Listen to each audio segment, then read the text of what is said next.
Hello everyone, उम्मीद है आप सब लोग ठीक होंगे। हम पढ़ रहे थे सामान्य विज्ञान। इसका पहला पार्ट हम पढ़ चुके हैं। आगे का शुरू करते हैं। सामान्य विज्ञान में हम पढ़ रहे हैं भौतिक विज्ञान का पार्ट। तो शुरू करते हैं। अगर आपको हमारा वीडियो पसंद आए तो आप लाइक एंड सब्सक्राइब कर सकते हैं।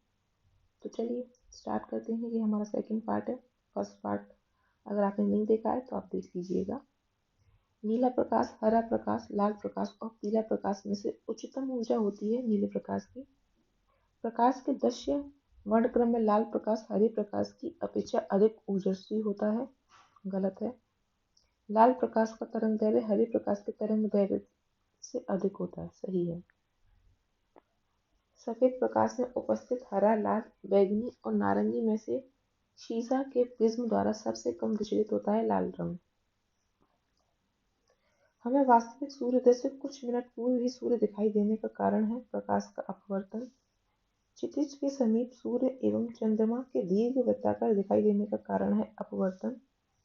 सूर्य के प्रकाश के अदृश्य भाग से प्रकाश संश्लेषण किया जाता है कुछ बैक्टीरिया द्वारा। ट्रैफिक सिग्नल में लाल प्रकाश प्रयुक्त होता है क्योंकि इसकी तरंगों की दैर्ध्य लंबाई सर्वाधिक होती है। खतरे का सिग्नल लाल रंग का बनाया जाता है। सही है। लाल रंग का प्रकीर्णन सबसे कम होता है।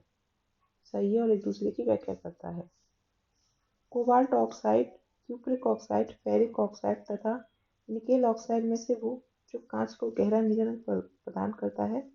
Cobalt oxide. आकाश नीला लगता है क्योंकि लघु तरंगें दीर्घ तरंगों की अपेक्षा वायुमंडल द्वारा अधिक प्रकीर्णित होती हैं। खतरे के संकेतों के लिए लाल प्रकाश का प्रयोग किया जाता है क्योंकि इसका प्रकीर्णन सबसे कम होता है। आकाश की नीला दिखने का कारण प्रकाश का प्रकीर्णन है। सही है। इंद्रधनुषों के 7 रंगों का कारण है प्रकाश का प्रकीर्णन नहीं। सूर्योदय के समय सूर्य लाल दिखने का कारण है प्रकाश का प्रकीर्णन। सही है। सूर्यास्त एवं सूर्योदय के समय सूर्य लाल रंग का प्रतीत होने का कारण है प्रकाश का प्रकीर्णन। अंतरिक्ष यात्री को आकाश का रंग दिखाई देता है काला।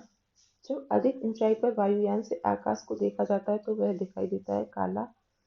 समुद्र नीला प्रतीत होता है आकाश के परावर्तन तथा जल के कणों द्वारा प्रकाश के प्रकीर्णन के कारण।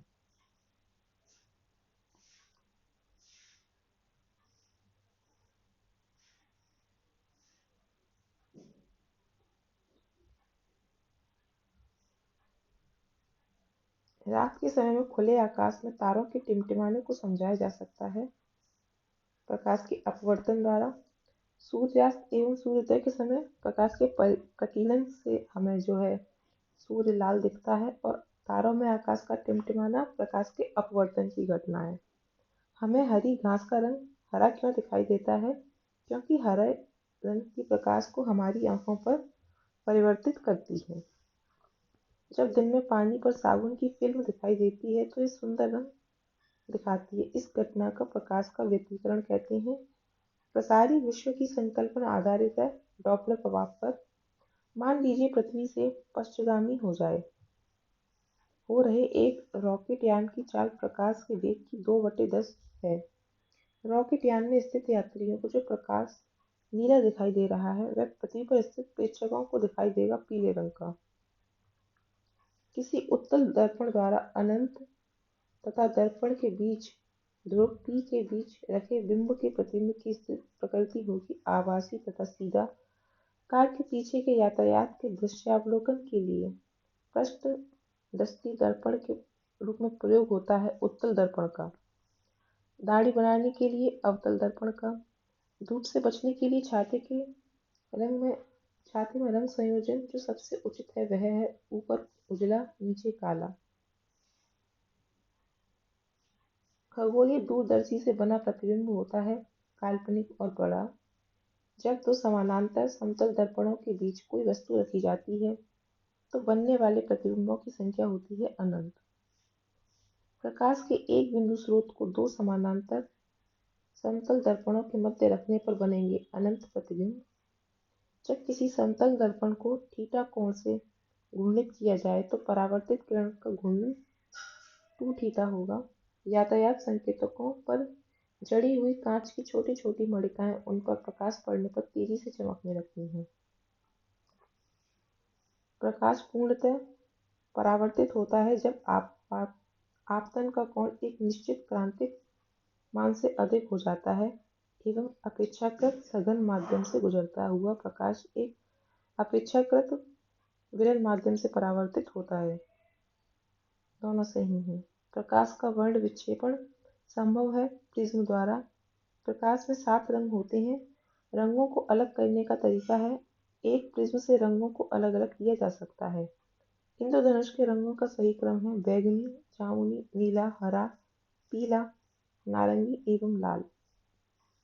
जब धूप वर्षा की बूंदों पर गिरती है तो इंद्रधनुष बनता है। इसके लिए जो भौतिक परिघटनाएं जिम्मेदार हैं वह है परिक्षेपण, परावर्तन, अपवर्तन एवं आंतरिक परावर्तन।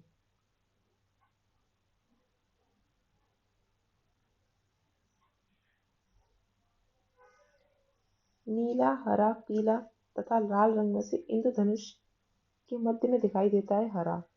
इंद्रधनुष के दोनों सीमांत वर्णपट्ट होते हैं बैगनी और लाल। दोपहर के 12 बजे किस दिशा में इंद्रधनुष दिखाई देगा? किसी भी दिशा में नहीं, क्योंकि दोपहर के 12 बजे सूर्य शीत पर होता है। एक छड़ी को जल में तिरछी स्थिति में डुबोया गया है। यदि बगल से देखा जाए तो छड़ी मोटी और जल की सतह पर झुकी हुई प्रतीत होगी। सही है। छड़ी से आने वाले प्रकाश जल अणुओं से प्रकीर्णित होकर छड़ी की छोटी एवं झुकी होने का आवाज होता है। नहीं, ये होता है सघन माध्यम और विरल माध्यम की वजह से होता है। यदि कोई व्यक्ति पानी भरी बाल्टी में पड़े एक सिक्के को देखता है तो उसे सिक्का अपने वास्तविक स्थल से अपेक्षाकृत निकट या ऊपर उठा हुआ दिखाई देता है। ठीक है। यदि जल के अंदर कोई व्यक्ति जल तल से ऊपर एक सिक्के को देखता है तो सिक्के अपने वास्तविक स्थल से अपेक्षाकृत अधिक ऊंचाई पर लगेगा। सही है।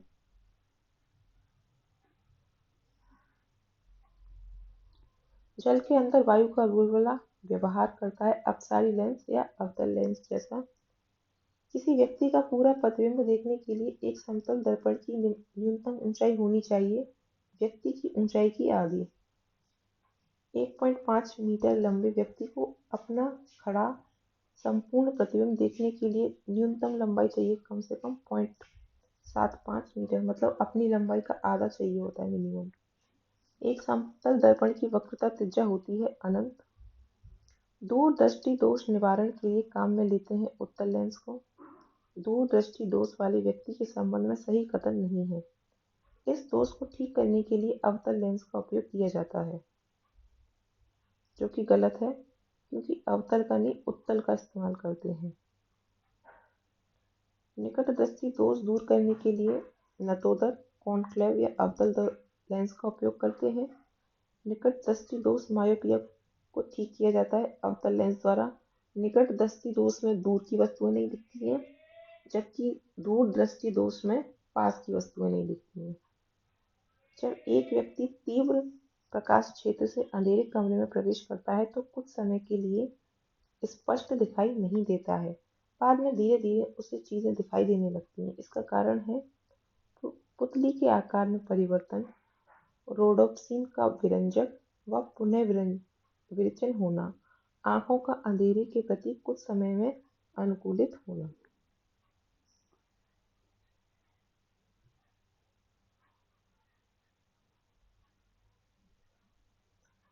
आवर्धक कांच में जो लेंस प्रयोग किया जाता है उसे उत्तल लेंस कहते हैं। पढ़ने में काम आने वाले ग्लासेस बनते हैं उत्तल लेंस से। आंख में संकेंद्रण होता है लेंस की उत्तलता में परिवर्तन द्वारा। सही कथन है अवतल दर्पण डॉक्टरों द्वारा रोगियों के कान, नाक और गले की जांच में प्रयोग में लाया जाता है। खोज बत्ती सर्च लाइट में दर्पण जो प्रयुक्त होता है अवतल या नतोदर। दर्पण के सामने खड़े व्यक्ति को अपना प्रतिबिंब अपने से बड़ा लगता है। इसका तात्पर्य है दर्पण कैसा है? अवतल दर्पण है।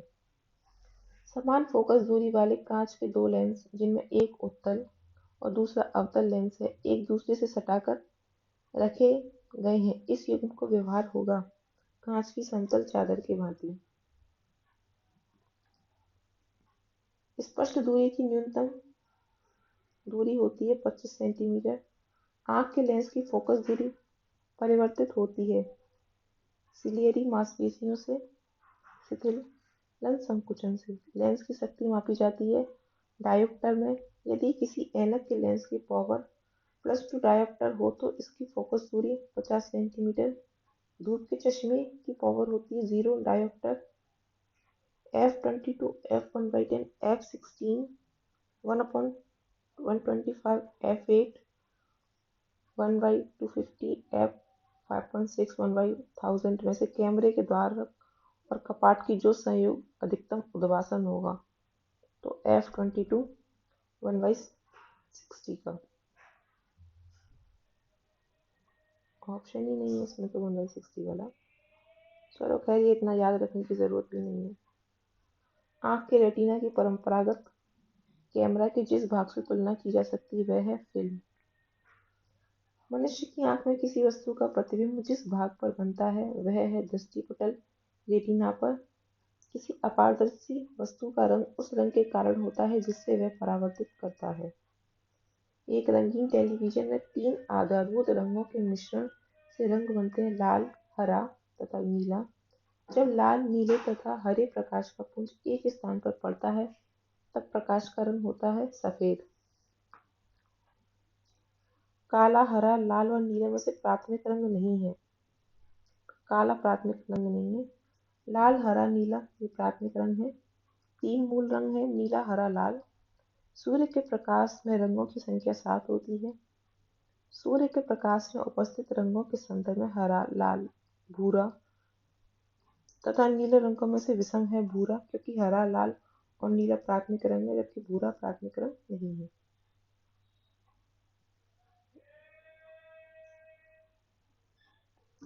निम्नलिखित परिघटनाओं पर विचार कीजिए।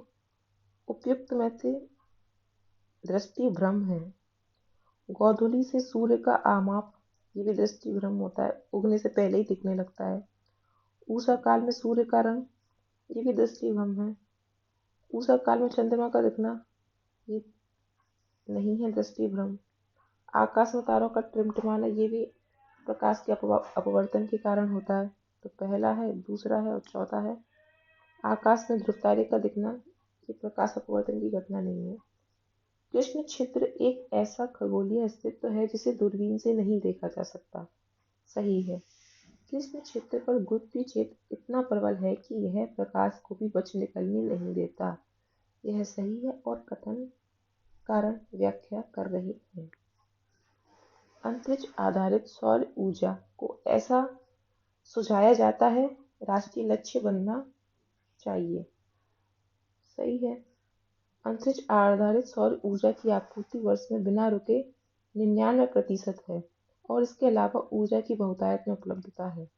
दोनों ही सही है और व्याख्या करते हैं। अब पढ़ेंगे ऊष्मा एवं ऊष्मागतिकी। वह ताप बिंदु जिस पर ठोस, द्रव और गैसीय अवस्थाएं एक साथ सह-अस्तित्व रख सकती हैं कहलाता है त्रिक बिंदु। संवहन द्वारा ऊष्मा का स्थानांतरण हो सकता है गैस एवं द्रव में। 100 डिग्री सेंटीग्रेड की वाष्प द्वारा ऊष्मा उत्पन्न जलन उसी ताप के पानी द्वारा उत्पन्न जलन से अधिक गंभीर होती है क्योंकि वाष्प द्वारा ऊष्मा अधिक दी जाती है। भाप से हाथ अधिक जलता है अपेक्षाकृत उबलते जल से क्योंकि भाप में गुप्त ऊष्मा होती है।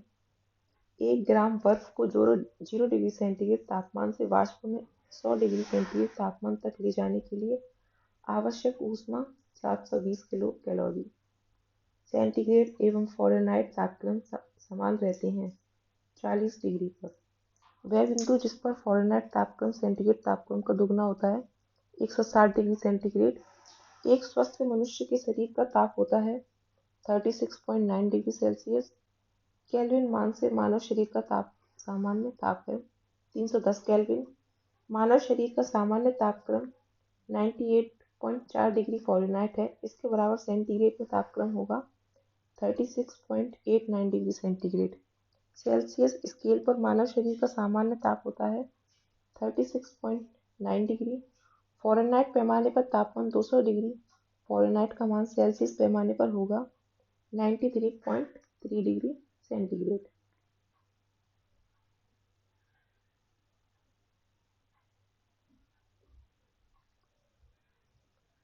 40 डिग्री सेल्सियस का मान फ़ारेनहाइट स्केल में है 104 डिग्री फ़ारेनहाइट। 50 डिग्री सेंटीग्रेड का मान फ़ारेनहाइट स्केल में होगा 122 डिग्री फ़ारेनहाइट। माना कि औसत तापमान सेंटीग्रेड तथा फ़ारेनहाइट में हो तो सेंटीग्रेड तथा फ़ारेनहाइट सी बार तथा एफ बार, यदि सी और एफ का संबंध एफ इजिकल्स टू 9/5 c + 32 है तो एफ बार और सी बार का संबंध भी यही होगा, F bar equals to 9/5 c bar + 32। ठंडे देशों में पारे के स्थान पर एल्कोहल को तापमापी द्रव के रूप में वरीयता दी जाती है क्योंकि एल्कोहल का द्रवांक निम्नतर होता है। स्वचालित इंजनों हेतु हिमरोधी के तौर पर प्रयुक्त होता है एथिलीन ग्लाइकोल। परम शून्य ताप सैद्धांतिक रूप से न्यूनतम संभव ताप 0 केल्विन या -273.15 डिग्री सेंटीग्रेड। गर्म करने से विस्तारण पदार्थ के घनत्व घटा देता है। जब बर्फ पिघलती है तब आयतन घटता है। वह नियम जिसके अनुसार समान ताप और दाब पर सभी गैसों के निश्चित आयतन में अणुओं की संख्या समान होती है, आवागाड्रो का नियम कहते हैं। एक कंटेनर में भरे हुए कार्बन डाइऑक्साइड के अणुओं के बीच की दूरी कंटेनर का आयतन बढ़ाने पर कंटेनर से कुछ कार्बन डाइऑक्साइड लीक होने पर समय की दृष्टि से दो द्रवों P Q के ताप का 0 डिग्री सेंटीग्रेड से 100 डिग्री सेंटीग्रेड तक उतार चढ़ाव नीचे के आरेख में दर्शाया गया है।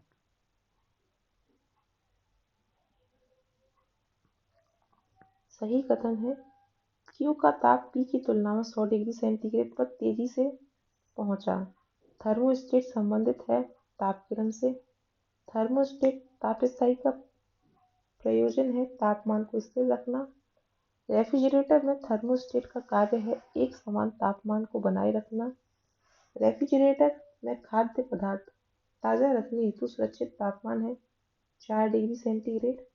जब सीले बिस्कुटों को थोड़ी देर के लिए फ्रीज के अंदर रखा जाता है तो वह कुरकुरे हो जाते हैं क्योंकि फ्रिज के अंदर आर्द्रता कम होती है, इसीलिए अतिरिक्त नमी अवशोषित हो जाती है।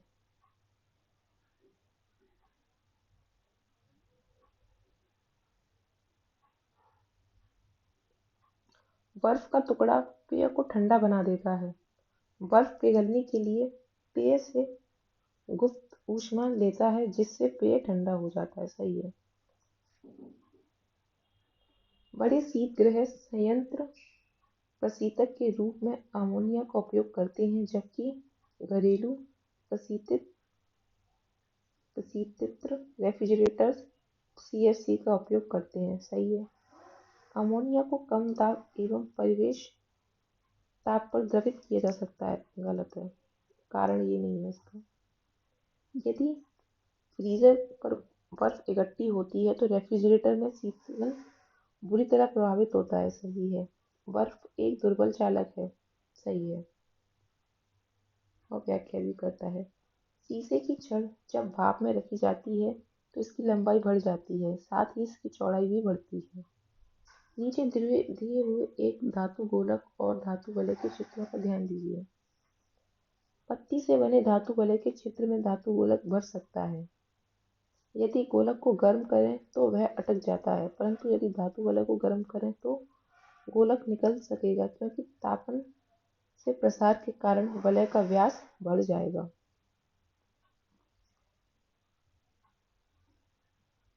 दो धातुएं A और B की पट्टियां एक साथ मजबूती से जुड़ी हैं, जैसा कि चित्र में दिखाया गया है। गर्म करने पर A B से अधिक फैलती है। यदि इस जुड़ी हुई पट्टी को गर्म किया जाए तो इस रूप ग्रहण कर लेगी।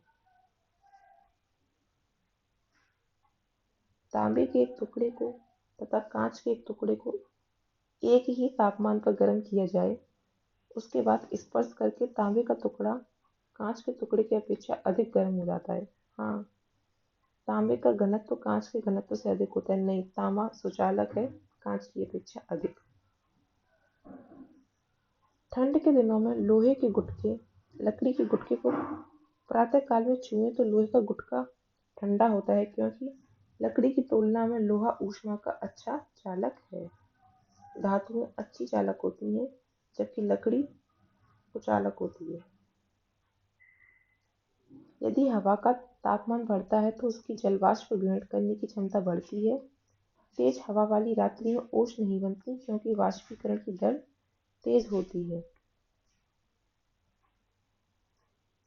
कमरे में लगा हुआ वातानुकूलक नियंत्रित करता है केवल आर्द्रता एवं तापमान को। डेजर्ट कूलर द्वारा शीतलन आधारित है। वाष्पन शीतलन पर कमरे को ठंडा किया जा सकता है संपीड़ित गैस को छोड़ने से। यदि रेफ्रिजरेटर के दरवाजे कुछ घंटों के लिए खोले छोड़ दिए जाएं तो कमरे का तापक्रम बढ़ जाता है। गीले कपड़े सबसे जल्दी सूख जाएंगे कम आर्द्रता तथा अधिक तापमान पर। जब पानी में नमक मिलाया जाता है तो क्वथनांक बढ़ता है और जमाव बिंदु घटता है। जब पानी में साधारण नमक मिलाया जाता है तो पानी के क्वथनांक बिंदु बढ़ेंगे और हिमांक बिंदु घटेंगे। ऊंचाई वाले स्थानों में भोजन पकाने के लिए उसमें नमक मिलाया जाता है, सही है, जिससे जल्दी पक जाता है। ऊंचाई वाले स्थानों में तापमान कम होता है, ये सही है, लेकिन एक दूसरे की व्याख्या नहीं करते हैं। थर्मस बोतल में पेय पदार्थों को कुछ समय तक उसी ताप पर रखने के लिए उसकी दीवारों पर परत लगाई जाती है, रजत परत। थर्मस फ्लास्क में लंबे समय तक तरल गर्म या ठंडा रहता है, क्योंकि उसमें संचालक, संवहन एवं विकिरण द्वारा ऊष्मा की कोई हानि या प्राप्ति नहीं होती है। गर्मियों में सफेद कपड़े पहनना ज्यादा आरामदायक होता है, क्योंकि वे अपने ऊपर पड़ने वाली सारी ऊष्मा को परावर्तित कर देते हैं।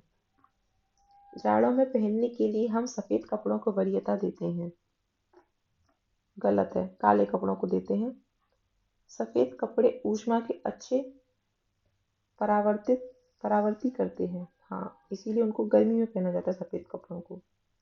हल्के रंगीन कपड़ों को गर्मी में वरीयता दी जाती है, सही है। हल्के रंग ऊष्मा को कम अवशोषित करते हैं, सही है, और कारण कथन की व्याख्या करता है। पसीने का मुख्य उपयोग है शरीर का तापमान नियंत्रित रखने में। गर्म मौसम में पंखा चलाने से आराम महसूस होता है, क्योंकि हमारा पसीना तेजी से वाष्पीकृत होता है, जिससे हमें पंखा चलाने से या एसी चलाने से आराम महसूस होता है। मिट्टी के घड़े में जल ठंडा रहता है वाष्पीकरण के कारण। एक विशेष दिन और समय में चूरू में 48 डिग्री और शिमला में 24 डिग्री टेम्परेचर था। सभी रूपों में समान धातु के दो प्यालों में चूरू में 95 डिग्री सेंटीग्रेड और शिमला में 71 डिग्री सेंटीग्रेड पर रखा गया। दोनों में से वह प्याला जो कमरे के तापमान पर पहले पहुंचा, देखो दोनों 48, इसको हल करने के लिए हम इस तरह से कर सकते हैं, 95 माइनस 48 और 71 माइनस 24, तो बराबर ही आएगा। इसलिए तापांतर समान होने के कारण दोनों प्याले कमरे के तापमान पर एक ही समय पहुंचे। ग्रीष्म काल में आर्द्र ऊष्मा का अनुभव होता है जब मौसम उमस वाला होता है। शुष्कता दशा संदर्भित है निम्न आर्द्रता से। ऊंचाई बढ़ने के साथ साथ जल का क्वथनांक बिंदु घटता जाता है। ऊंचाई के साथ वायुमंडलीय दाब बढ़ता है। ऊंचाई के साथ वायुमंडलीय दाब बढ़ता नहीं है, घटता है, तो ये गलत हो गया, पहला वाला सही था। वायुमंडल हमारे ऊपर अधिक दबाव डालता है, परंतु हम इसका अनुभव नहीं करते, क्योंकि हमारा रक्त वायुमंडल के दबाव से कुछ अधिक दबाव डालता है।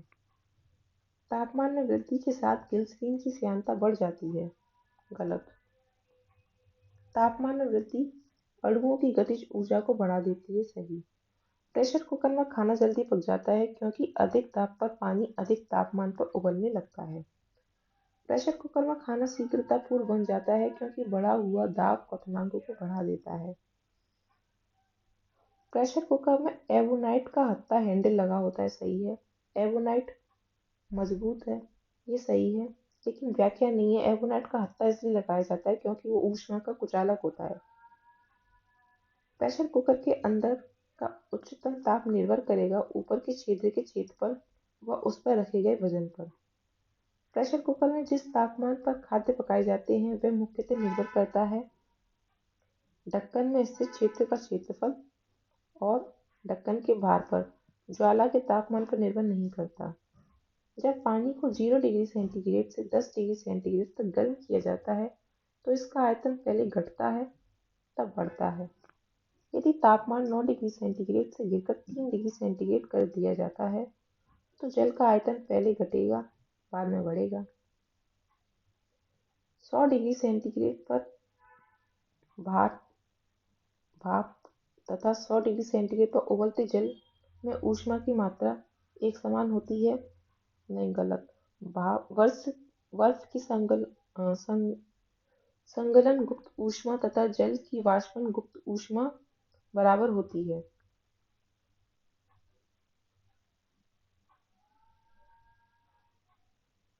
वातानुकूलक में कक्ष वायु में वाष्पित कुंडली में ऊष्मा का निष्कर्षण होता है और द्रवित कुंडली पर ऊष्मा का निरसन होता है। सही है। पानी से भरी डार्ट लगी बोतल जमने पर टूट जाएगी क्योंकि जमने पर जल का आयतन बढ़ जाता है। बर्फ का एक टुकड़ा पानी से लबालब भरे बीकर में तैर रहा है। जब पूरी तरह बर्फ पिघल जाए तो जल स्तर नहीं बदलेगा। जलयुक्त गिलास में तैरता हुआ बर्फ का टुकड़ा जब पिघलता है तो पानी का स्तर वही रहता है। साफ मेघ रहित रातों की तुलना में मेघाच्छादन रातें अपेक्षाकृत गर्म होती हैं क्योंकि पृथ्वी से छोड़ी गई ऊष्मा को परावर्तित करती हैं और अंतरिक्ष में नहीं जाने देती। बादल आच्छादित रातें स्वच्छ आकाश वाली रातों से अधिक गर्म होती हैं क्योंकि बादल पृथ्वी तथा हवा से ऊष्मा का विकिरण रोकते हैं। सही कथन है। निम्न मग मुख्यतः सौर विकिरण को परावर्तित कर भूपृष्ठ को ठंडा रखते हैं। भूपृष्ठ से उत्सर्जित होने वाली अवरक्त विकिरणों का उच्च मेघ अवशोषण करते हैं और इससे तापन प्रभाव होता है। शीत कोष में भंडारित फल अधिक समय तक चलते हैं क्योंकि श्वसन की दर घट जाती है। हाइड्रोजन से भरा हुआ पॉलीथीन का गुब्बारा पृथ्वी के स्तर से छोड़ा जाता है। वायुमंडल में ऊंचाई पर जाने से गुब्बारे के माप में वृद्धि होगी। ऊनी वस्त्र हमें गर्म रखते हैं। ऊनी वस्त्र एक विशेष प्रकार के प्रोटीन के बने होते हैं जो ऊष्मा के कुचालक होते हैं। ये सही है परंतु गलत है। सही कथन है। आर्द्रता के बढ़ने पर वायु में ध्वनि वेग बढ़ जाता है। कमरे में रखे रेफ्रिजरेटर का दबाव खोलकर आप अंततः कमरे को थोड़ा गर्म कर सकते हैं। यदि किसी गैस का आयतन 27 डिग्री सेंटीग्रेड पर संपीड़ित मूल का आधा रह जाए तो उसे पुनः मूल आयतन प्राप्त कर पाने के लिए गर्म किया जाएगा 327 डिग्री सेंटीग्रेड तक। तरंग गति। रेडियो तरंग एक्स तरंगों एवं प्रकाश तरंगों तथा ध्वनि तरंगों में से वह जो यांत्रिक तरंग है ध्वनि तरंग है। रेडियो तरंग, ध्वनि तरंग, एक्स किरण तथा गामा किरणों में से अनुदैर्ध्य तरंगों का उदाहरण है ध्वनि तरंग।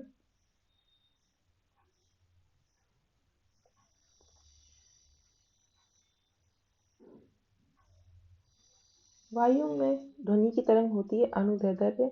दीर्घ रेडियो तरंगें परावर्तित होती हैं आयन मंडल से। बेतार के तार का संपर्क पृथ्वी के धरातल को परावर्तित किया जाता है आयनोस्फीयर द्वारा। रेडियो तरंगों के विक्षेपण के लिए वायुमंडल के स्तरों में से जो स्तर उत्तरदायी वह है आयन मंडल। प्रकाश, ऊष्मा, ध्वनि एवं इलेक्ट्रोमैग्नेटिक में से वे तरंगें जो शून्य में संचरण नहीं कर सकती ध्वनि तरंगें। कॉस्मिक किरणें आवेशित कण हैं। कॉस्मिक किरणों के संबंध में सही कथन नहीं है। वे विद्युतीय चुम्बकीय तरंगें होती हैं। अल्ट्रा हाई फ्रीक्वेंसी की तरंगें साधारणतः संचारित की जाती हैं अंतरिक्ष तरंगों के रूप में। दो उत्तरोत्तर संघ सक्सेसिव क्लेट्स तथा दो उत्तरोत्तर गर्त सक्सेसिव ट्रफ के बीच की दूरी को कहते हैं तरंग दैर्ध्य।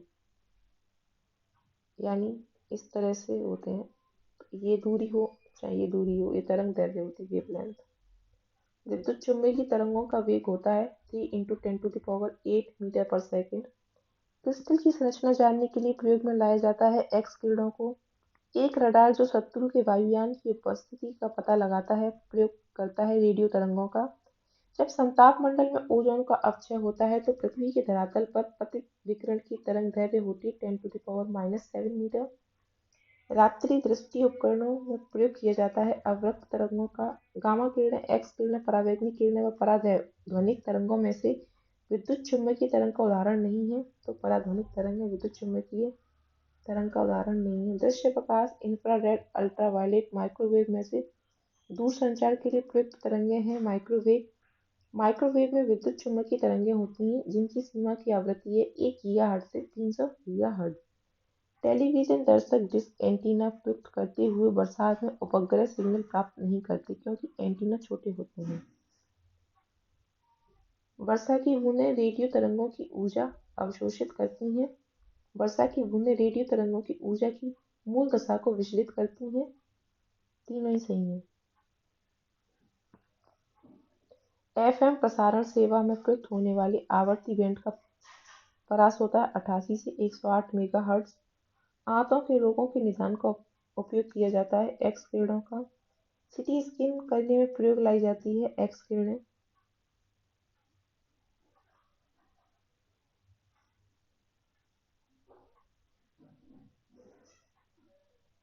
माध्यमों क्रमशः जल, इस्पात, नाइट्रोजन में ध्वनि की चाल का आरोही क्रम मतलब बढ़ता हुआ क्रम क्या हुआ?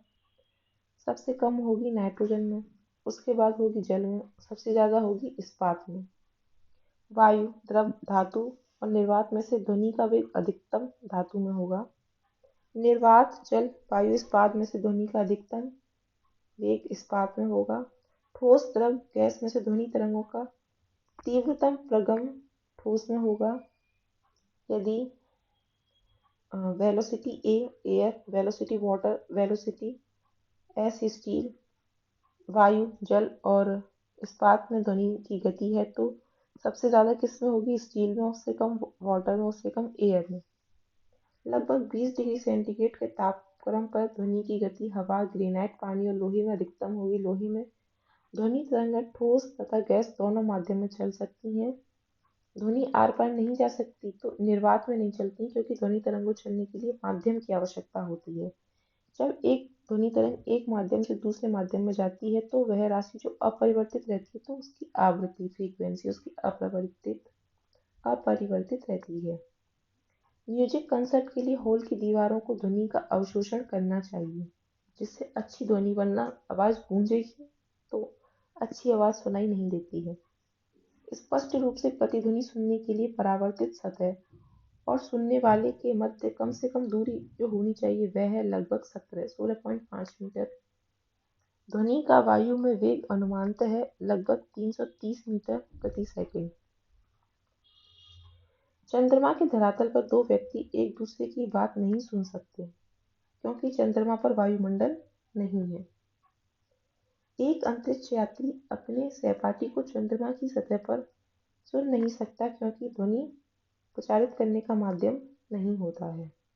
विकिरण, संवहन और संचालन में वह जिसके लिए माध्यम की आवश्यकता नहीं होती तो विकिरण में माध्यम की आवश्यकता नहीं होती है।